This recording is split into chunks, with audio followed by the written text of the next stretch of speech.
Bon matin à tous. Aujourd'hui, on était le jour 12, j'arrive même plus à retenir le jour. On était mercredi. Donc mercredi, on a deux trucs. On a 3 heures de méca le matin, court, amphi, long, très long. Et ensuite, on a 2 heures de cours d'analyse l'après-midi. Et on a 1 heure d'exo de méca après. Donc le cours de méca, ça allait. Là, on a commencé tout ce qui est cinématique, coordonnées, système de coordonnées, référentiel, tout ça. Donc c'est la base, disons. C'est vraiment le truc le plus basique et sur quoi on va fonder toute la suite. Donc c'est très important du coup, mais c'est pas forcément super compliqué. La fin, ça commence à devenir un peu ardu avec la formule de Poisson, qu'on n'a pas eu le temps de démontrer et qu'on fera la semaine prochaine du coup. Mais bon, ça allait encore. Surtout comparé à ce qui devait arriver à l'après-midi. Alors l'après-midi, on a eu du coup 2 heures d'analyse avec toujours le même prof remplaçant. Et en gros, comment dire, le plat principal voilà, de la journée, c'était le théorème de Bolzano-Weierstrass.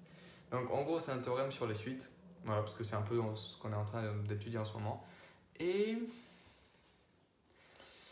je pense qu'au bout d'un moment, tout le monde a été perdu, parce que le prof, quand même, il débitait plein de trucs dans un ordre quelconque. Il nous a, avant de démontrer le théorème, il a introduit 6000 définitions, tout ça. Sauf que au bout d'un moment, on s'est quand même rendu compte qu'il y a une définition qui clochait, même dangereusement, du genre il a défini 2 trucs d'une façon alors qu'en fait c'était carrément l'inverse. Et du coup, pendant tout le truc, il s'est traîné ça. Donc tu rajoutes à ça la difficulté de la preuve en elle-même qui était quand même... Ouais, c'était une certaine difficulté. Le théorème est pas forcément comment dire, trivial.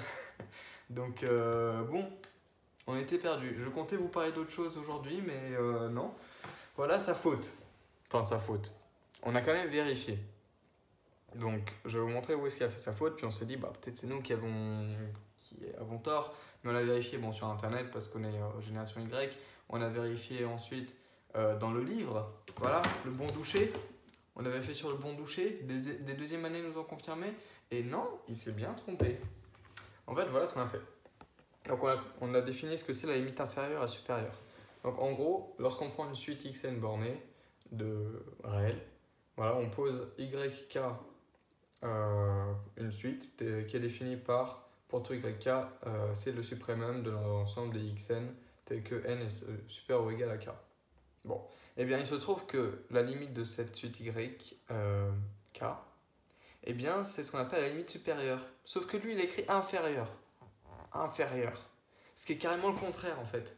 Et du coup, ensuite, quand on a défini la limite supérieure, il a défini pareil, mais avec les infimums ici. Ce qui n'a aucun sens. Et du coup, bah, on était tous perdus, ou en tout cas un bon paquet d'entre nous, je pense.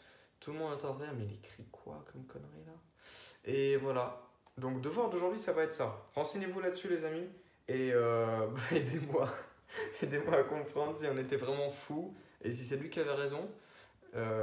Ou si vraiment bah, il avait fait une erreur. C'est ça le devoir d'aujourd'hui. Chercher ce que c'est que la limite supérieure d'une suite et la limite inférieure, mais c'est lié quoi. Donc voilà, je ne vous fais pas plus long. Je vais aller à un apéro avec mon mentorat, voilà, vers 17h là.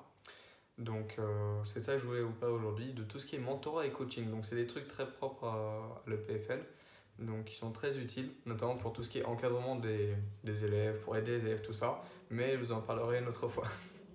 Allez, bonne soirée à vous. J'espère que vous allez bien. Abonnez-vous à Français à l'EPFL. Voilà, sur Instagram. Merci Chloé encore.